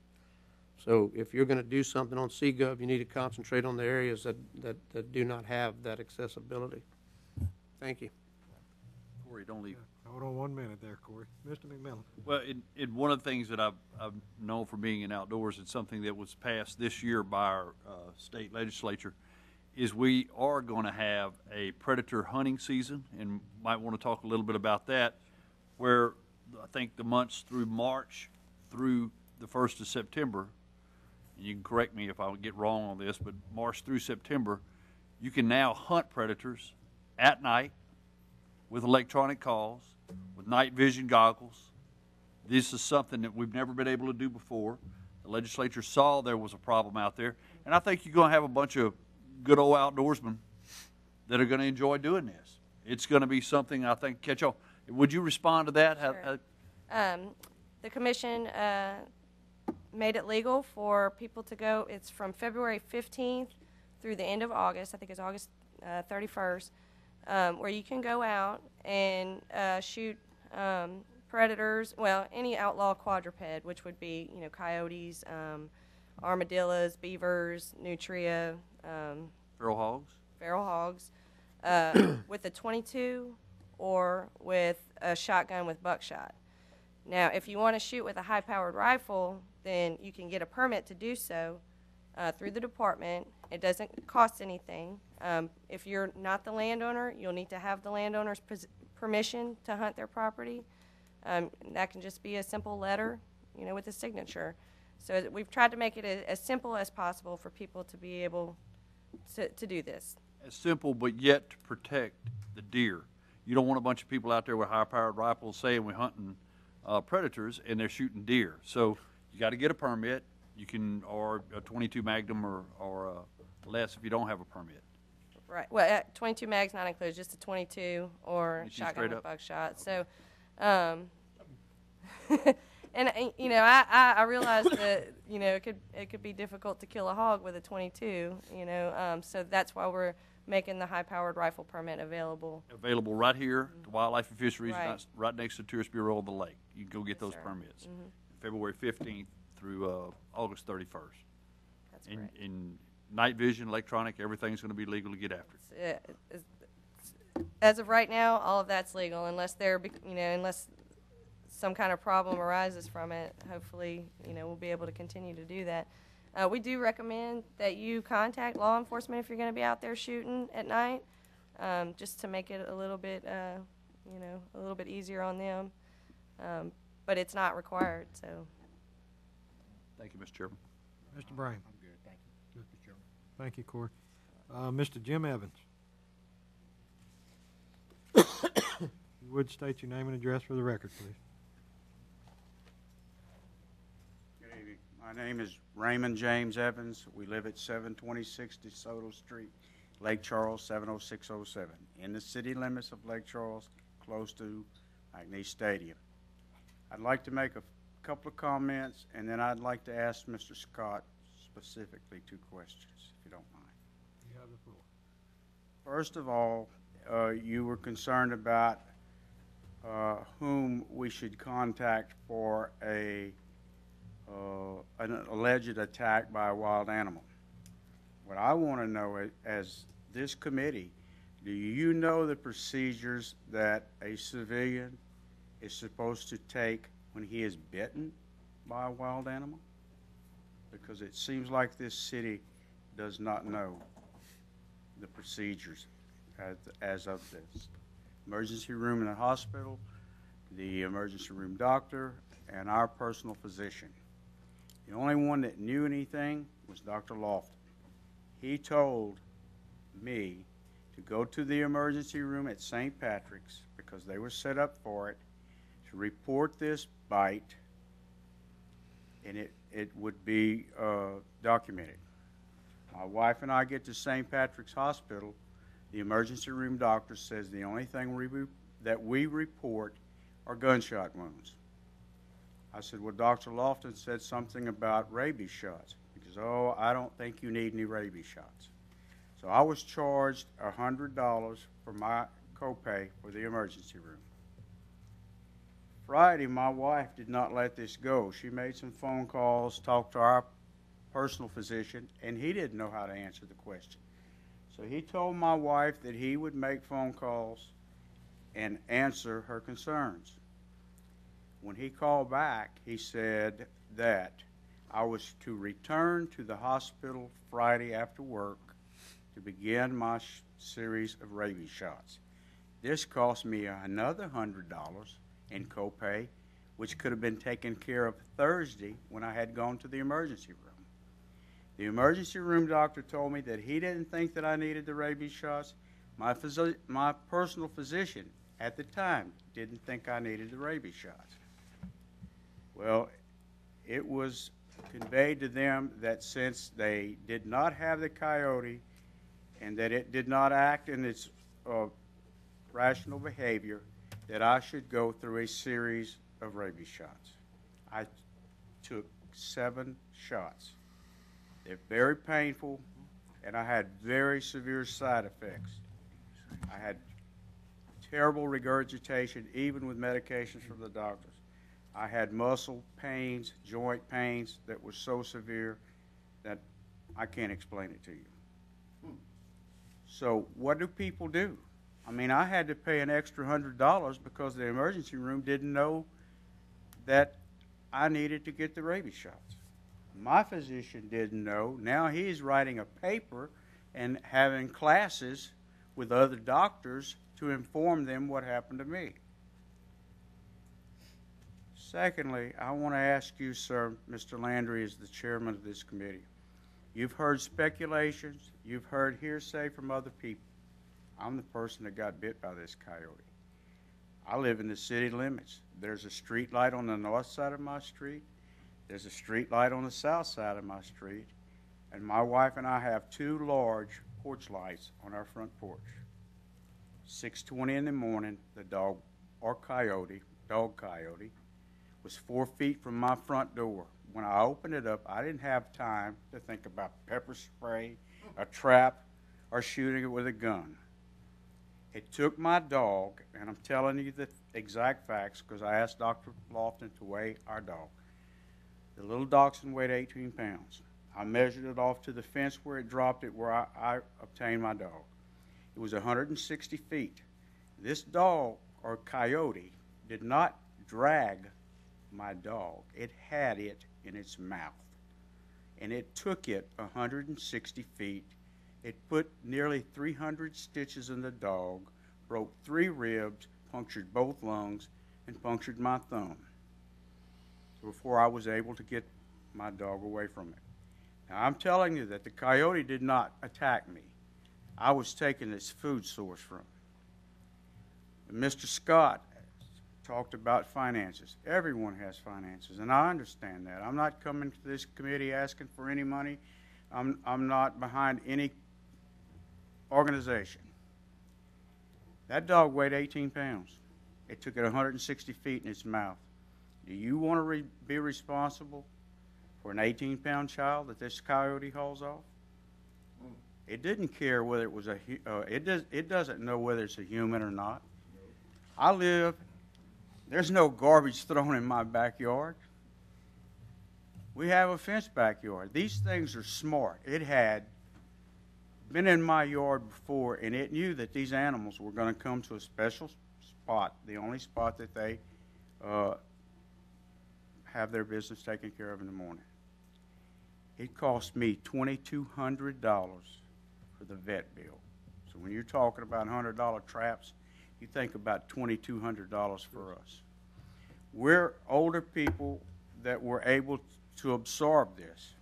But you as a young man, Mr. Scott, I don't know how many children you have, but what if that happened to your child?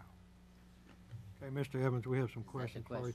Well, I have a comment, Mr. Evans.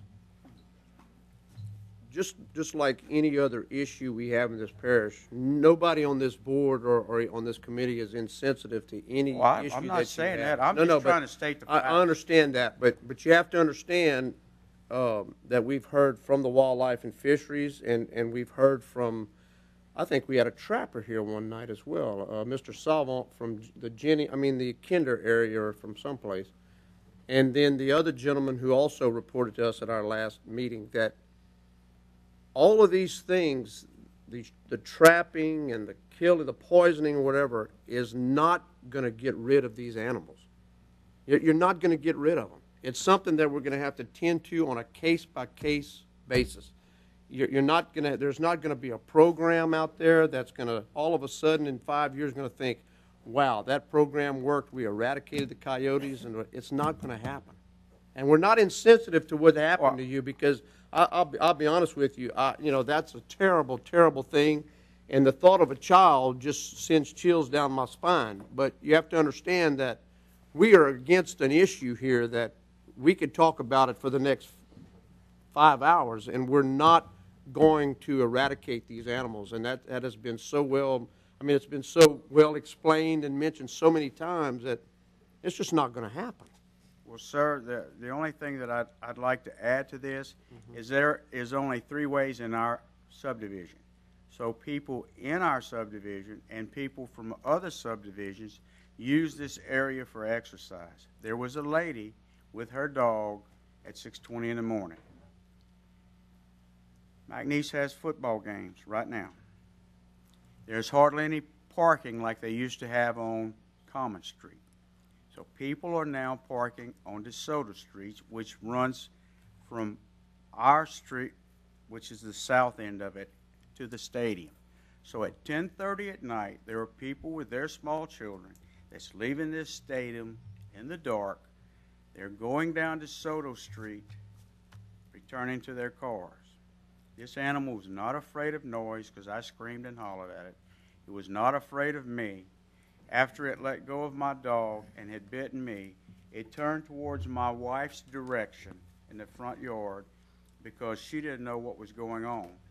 And this coyote went towards my wife. Let me ask you a question while you're talking, and I understand everything you're saying, but that still goes back to the fact that there's not going to be anybody with a gun out there watching while the people come out of the McNeese ball game. It's not going to happen. No, but what you were saying while And you said that you had a fence and that you probably don't throw food on the other side of the fence, but how many of your neighbors do? You know what I'm saying? You probably don't do that, but somebody out there does. But let me just ask you just a question.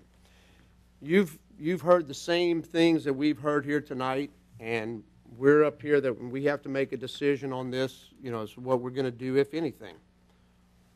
If you were up here in one of these chairs, what would be one of your recommendations? You hit upon it tonight.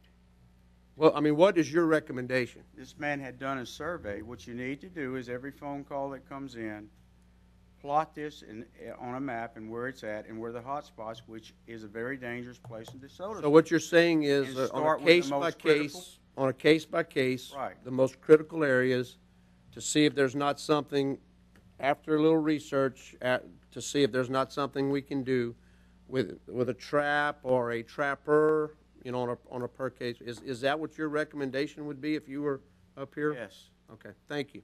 I Mr. appreciate Shelley. it. Mr. Brain. Thank you. Mr. Evans, I'll tell you to comment on your first thing you said, and that's why I was really stressed the phone number in the beginning, so who to call first or whatever.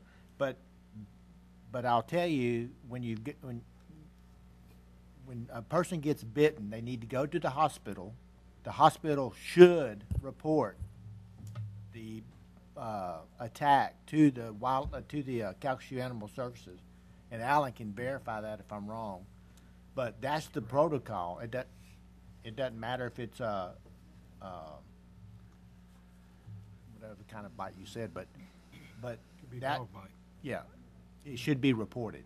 Well, all I'm saying, Mr. Brain, So they did not do what they were supposed to do. No. And then had we have known, the Calcasieu Parish Animal Control could have gone in a timely manner and caught that animal, and then tested it for rabies and so forth. the thing that I'm more concerned about is they didn't know if I needed the shots or not needed the shots. And if my wife would not have pursued this and just asked questions, we're not arguing with anybody. We're just asking for help. Yeah. And if we would have listened to the experts, the doctor in the emergency room and my physician, which I did, I returned to work Friday. Mm-hmm. What if I hadn't gotten rabies? There's no cure for rabies. You're going to die from rabies. Yeah. Well, that's one of the things we just need to get. It goes back to education. I don't know why the hospital did not report that incident. They should have reported it to us. Am I right, Alan? Yes, sir. Anybody, we're supposed to get reports. Well, they didn't. He didn't know it. And then, in a timely manner, if and possible, the chances were probably null, but Animal Services could have sent somebody out there to at least try to get that animal,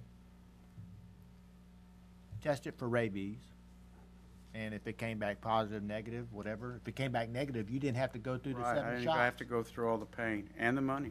So that's what we need to get out there. We need to get that kind of information out there. That's all my wife and I came for tonight. And I appreciate Just you to doing that. inform you of the facts, not hearsay, about lights, about the hospital, about whom to call. Right. I don't think any. And I'm not putting the blame on anybody. I just want the next person, God forbid, if they have to go through this, be able to quickly know where to go, where to get help, which hospital to go to, where the rabies shots are available, and the procedures for contacting wildlife. And I thank you for all your information you gave us, and that's the purpose of this meeting, to gather information and find a direction that we need to go in. And that's what we're doing here tonight. So, but I appreciate you coming. I appreciate tonight. that you I asked. hate that happened to you. Well, you know what? Out of all bad things, some good things come out of it. Well, that's in all cases. So this is a wake-up call to find procedures for help. Yes, sir. Thank you, Mr. Thank you, Mr. Brame. Thank you, Mr. Evans. Mr. McMillan? Thank you. I know we've had a lot of good dialogue, a lot of good discussion here tonight. We're all getting pretty much educated on these different predators and nuisance animals. I think what we need to kind of wrap up with is definitely come out here with some action items. One of the action items I would like to see Mr. Wainwright have at our next committee meeting is a scope of funding. What would it cost to solve these problems that we've heard tonight and talked about with the nuisance animals? Whether or not, I don't know whether we would need a full-time or a part-time, but we need to get some idea of what kind of money it's going to cost to put this together. I need some real, some dollar values that I could look at. If you could give us some relative range on dollar values, so we could look at joint service agreements if we needed to put funding on this. I think it's a very important issue. I think that we're looking at the possibilities of not only our pets being attacked, but the possibility of humans being attacked. And this scares me. I want to see us take care of this situation because it's going to fall directly in our laps. But I can't make a decision unless I have good a scope of the funding and what it's going to take to put this together, and make sure that we have money in some fund that we can work on, or where the money could possibly come from. But I need some numbers is basically what I'm saying. Go ahead. And I want to bring you those numbers, and I don't want to harp on it, but what I will either have to do is poll you guys after you've had an opportunity to look at that matrix. I hate to keep saying that, but I really need you to review that. I really need you to look at how I would intend to handle those level of services. We have to decide level of service first, and we'll be able to decide price. And if I've heard the full range of response at this point, and so I can't sit here and say I can pick it. I need y'all to look at that. We either need to decide tonight whether we're going to meet again before that 23rd date to discuss this, in my opinion, or I'm not sure me calling y'all is going to work out, because I'm not sure this is going to be a unanimous range of decisions there. So we need to figure out a way to define that service first, and I'll be glad to work on that. Once more, while still having the floor, Mr. Chairman, that's okay. And I do have one more speaker. Okay. There is no doubt that I feel like we need a full-time predator nuisance hunter in this parish. Yeah. Absolutely. I mean, I am absolute in that. I see it coming. I see it that it's right here on us, and there is plenty of work for this person to do with the coyotes, the coy dogs, the feral hogs, the armadillos, the beavers in this parish. And if that person got to a point that they were unbusy, I know we got plenty of work for them to do at Animal Services where they could move right into that aspect. We need to have a dedicated person, full-time, around the clock, that when my constituents call, I can solve this problem. I don't think the rest of this committee may feel like that, but I feel like that. Okay, we have one more speaker, Mr. Paul Hebert. You would come to the microphone, state your name and address for the record. 3 minutes, Mr. Landry? Yeah, let's try to keep it to 3. We were over a number of questions on the last speaker. Paul Abear, 2001 Pin Oak Lane, Lake Charles. Most of the questions that I had or et cetera have been answered. You just took care of some of my statements a while ago. I've got a question from Mr. Markintel. Mine's going to be more or less questions. Mr. Markintel, you referenced something about traps possibly not being good. Okay, we mentioned something about traps to catch animals by the legs or whatever. Now, the animal control group has brought something up to you guys as a police juryman about people containing their pets. So if somebody's animal gets caught in a trap, are you responsible? You shouldn't be responsible. It's against the law for them to have loose animals. Isn't that correct? Now, if you're going to walk your pets, walk them with a leash. But that's another thing in reference to the traps. Now, if it's a trap that catches an animal by the legs or the feet or whatever it is, one thing is that coyotes can't read. Put a sign. If you're going to put a trap, you can put some traps out there and put a sign. Danger, trap. You shouldn't be walking your dog without it having it leashed. Now, my dog is a cattle dog. He's out on the farm. But there shouldn't be any traps placed on any private property unless the people who own the property or lease it or etc. know about it. So those are a way to solve the problems, which I guess this is not really education, this is information. Let the people know where you're setting your traps. I've got one question for Wildlife and Fisheries here. One of the things that was mentioned is that it's sort of illegal to use poisons or etc. I kind of see a problem with that.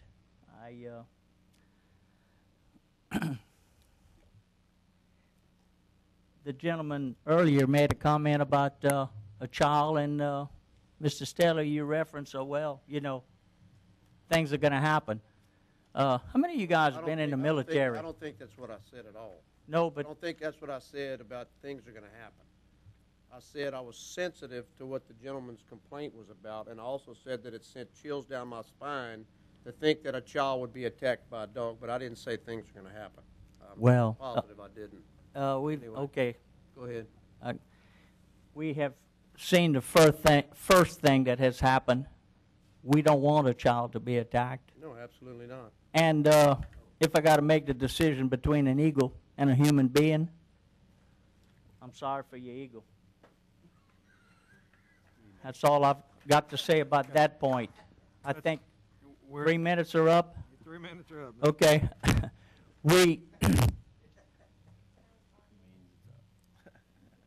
She can go ahead and, yeah, we'll let her finish it up, but if I don't like what she says, I'd like to.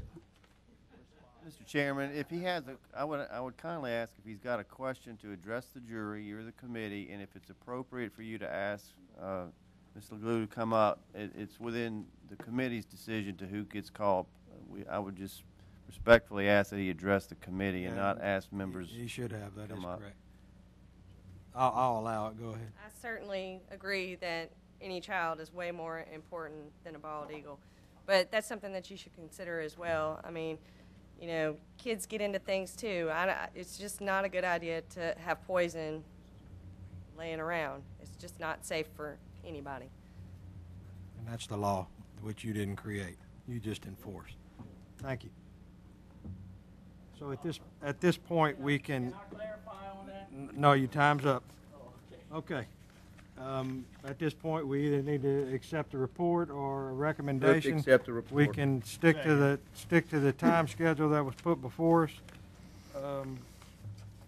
Then I guess get with Mr. Wainwright, and he'll get with the members of the committee and kind of give him some direction on where to go between now and I guess When is it When going is to our- be? November 23rd? Mr. Chairman, when is our 19th. next agenda meeting?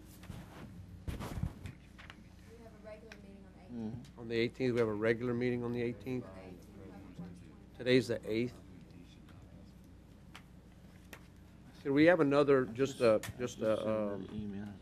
little gathering on it, maybe sometime next week? Just as a group? Proposed not a schedule public- was November 19th. It's on a Friday is the next, It's on a what? November 19th, Friday, November 19th. At what time? What is it? What? At what? There's no time. This is just. Yeah, Oh, I'm Mr. sorry, Landry, that's the comment period. Yeah, I was thinking if you think Comment somebody's period. gonna meet on Friday afternoon about that. Well, come on now. And I'd like to leave it on the 23rd.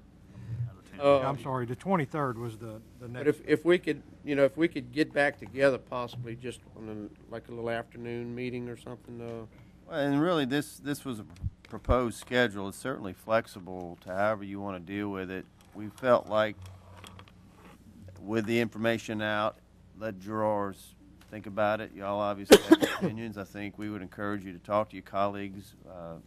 We will get copies of the presentation to each juror. Thought you might want to meet again as a committee to discuss some of the feedback, but you could, that same night, it would be a report from your committee to Public Works, which all of you sit on, all 15 of you. And if you'd rather have that be a discussion at that meeting, that's certainly available to you, and you don't have to decide anything that night. Because it is, if it were easier, we probably wouldn't have to have a special committee for it, but so it's worthy of input. As Alan needs, we all need direction, and I think we're really going to need your colleagues to give input as well, because it's not a slam dunk as to which way to go on this. Yeah, I'd like to, and with what Brian's saying, hopefully y'all will agree with this, but basically, if we come back on the 23rd in full jury, we would hear their opinions, and then we could meet again as a committee, and then listen to their opinions and bring that back. So I'd like to, I don't know if we need a form of a motion to go ahead and do it on the 23rd committee night in full jury. That way we could talk about this, and or just put it on the agenda for it to be done on committee. You need a motion or not, Mr. Smith? No motion? I think if this jury or this committee can come out of that we listen to the full jury, get their ideas and opinions, and then we can take that back as a committee and then move forward with some action items on that. We don't have to rush this thing. It's going to be out there for a long time, but we do need to move forward. And then maybe by that time, too, we could have a little more research done on the snare traps versus the cage traps for that committee, too, to give us some real background on that. That's my recommendation. That's fine. I need a motion to receive report. I think I did that, Chris. Did that. Got a motion and a second? Second. I thought Mr. Got a motion and a second to receive report. Any other? Yes. Any objection? Mr. Brang, go ahead. No, I just wanted to get back with Alan on that first thing I brought up at the very beginning of the meeting on the phone. The numbers roll over to 911. Just if you can bring that report back to us as far as what is set up, what's in place, and how it actually works. Yes, sir. Just a little comment. Just one little comment, if you don't mind. We have to keep in mind that, I think I stated this before, that currently we do not have anyone on our staff who is trained in any way to go to where a coyote is to either capture it or anything else with that. Is that correct? We don't have anybody trained on our staff for, you know what I'm talking about? Yes, sir, I would agree. We're not prepared at this point to be in this business. We I can mean, assist. we do domestic animals, we don't do wild animals, Yes, correct? we would. Yes, sir. Now, the part about the response, I'm a total 100% in agreement with that, to know, inform the public as to what they're supposed to do, which, I think first thing, and you probably did the right thing, was to go to the hospital. But anyway, we don't have anybody trained for that on our staff. So I think we need to be very careful with the calls concerning wildlife. Thank you. Got a motion on the floor. Is there any more discussion about the motion? No. Any objections? Hearing none, motion carries. All right, Mr. Scott. One quick thing. Can we get some trappers at the next meeting? That'd be great to have some trappers at the next meeting. Yes, sir. We'll do our best. Last thing is, I never said don't spend any money. I said the term I used was responsible spending. I wanted to buy traps tonight if, but also, we all do this because we care.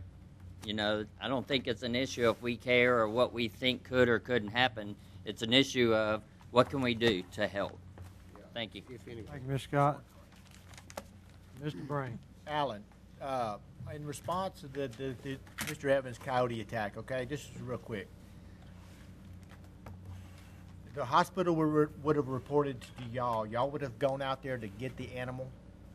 We would have tried to make the attempt. Doesn't sound like we would have been very successful. Okay, but had you been successful, going back to Mr. Stelly with his comment, we don't have anybody trained.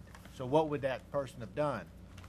Well, trained definition, I mean, we have tried our best to respond to everything. We may have tried to get wildlife and fisheries there with a human bite. I think everyone would have taken every opportunity to do the right thing. We may not have been successful. We may have reached our limitations. But if we were, we may have been able to save all the shots and everything also. So it comes back to what I said earlier. Well, I think everyone would have tried as hard as they could. You got to do what you got to do. Yes, sir. Thank you. And I will say that the information that we got from Mr. Evans, I turned over to the staff, and they got in touch with the area hospitals and relayed that information again of the proper procedure that should be done when anyone's bit by any type of animal, whether it be a dog, a coyote, a armadillo, or whatever it might be. Okay, with that said. Move to adjourn. Second. Motion to adjourn. We're adjourned.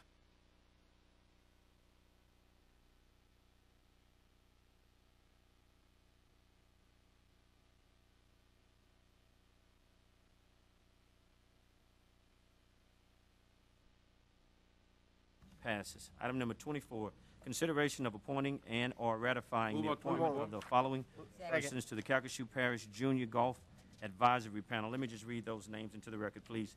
Mr. Derek Smith, Mr. Neil Derwin, Mr. Stuart Kramer, Mr. Bill Belcher, Miss Robin Corville, Mr. Robbie Newton, Mr. George McGinnis, Mr. Albert Landry, Mr. Mike Bergeron, Mr. Anthony Borti, Mr. David Duplichan, Mr. Homer Williams. I have a motion by Mr. Size and a second by Ms. Griffin. Is there any discussion? Any objection? Hearing none, item number 24 passes. Item number 25, take appropriate actions on bids by the parish purchasing agent on September 22nd, 2010 for bulk oil and propane fuel. I have a motion by Mr. Size and a second by Dr. Mackey. Is there any discussion? Any objection? Hearing none, item number 25 passes. Item number 26, take appropriate actions on bids received by the parish purchasing agent on October 6, 2010 for one new and unused lowboy trailer for the use by the Division of Engineering and Public Works. I have a motion by Mr. Spell and a second by Dr. Mackey. Is there any discussion? To defer. To defer? I'm sorry. Agenda note states that staff recommend that the bid be deferred until October 21st, 2010. Thank you, Dr. Mackey. Item number 27, consideration of authorizing the parish purchasing agent to advertise for requests for proposals, RFPs for lawn and grounds maintenance. I have a motion by Mr. Fordham and a second by Mr. Spell. Is there any discussion? Yeah. We do have discussion. Mr. Size. What is that? What are we saying we're doing? Mr. Wainwright can address that. Mr. Allen. Yes, sir. What we're doing is seeking our request for proposals for services that can come in and help us maintain some of our park facilities. This particular proposal will start with service for Prairie Lake Park. And they were looking to see if these are some cost-cutting measures. As y'all know, we're faced with the challenge of trying to cut our costs. This is a way to seek out those proposals, see if there's opportunity there. We have no obligations, but we're seeking those. We're looking in that area for some of those services that we can push out and perhaps do cheaper. Are we looking at discontinuing the group? Do we have a grass crew right now, right? We currently have 4 or 5 employees that work at Prairie Lake Park. We would just, in this case, relocate those into our Facilities Department. I think Mr. Beam addressed some of the hiring issues earlier. We'll, through natural attrition of employees leaving, retiring, things like that, we're hoping to reduce our staff levels and use some of these services to take care of some of the work that we have to do. Okay. And you say that the move that we're making is we're looking at employees retiring, but we're not looking at taking and letting them employees go at this moment. No, sir. I want to be clear on that. This is not that kind of thing, but your departments have natural turnover, as all departments do, and we'll be able to substitute these services as needed. Thank you very much. Thank you, Mr. Size. Thank you, Mr. Wainwright. Mr. Brame. Thank you, President Gitter. Alan, I think that's a good idea. I mean, to be able to maybe put that type of ground maintenance into the public sector. I think we can save some money. Also, not only that, but on the maintenance of the equipment that I know that we maintain. We'd also have to cut down on the purchases of equipment that we buy, shuffle it around the area. But I'm anxious to see the savings, you know, if they are there. I'm anxious to see what the savings will actually be. If I may, Mr. Brame, I think we're very anxious to see that too. This is a no obligations package. We have been doing our research at this level to put a package together we think is a fair comparison, and we're anxious to see those results ourselves. We'll make the determination on a fair basis. You know, if it is in fact cheaper, we'll need to go that route. Okay. Are we going to send this to local contractors? Yeah, sure. This will be sent out to local contractors, but as you know, we have to advertise this through, really on the internet now, so it'll actually be open to anyone. That's just the nature of how we have to advertise these things now. Okay. Thank you, Alan. Appreciate it. Brian. Thank you, Mr. President. Mr. Scott. Thank you, Mr. President. Alan, is this just for Preon Lake Park that we're going out for? Because it says on here, Parish facilities and parks. I mean, what are we going here? What we did exactly is this particular package is designed around the maintenance required at Preon Lake Park as a single package. We would anticipate, though, and it's clearly worded in the RFP, that at the point where we would select a contractor capable of handling our priority park, if I would use those words, that we would extend those services as we were able to negotiate similar prices or even better prices and save more money. Again, this is all assuming that this will be cheaper. Mm-hmm. So do you already, do you already know what it costs us to maintain Preon Lake Park right now?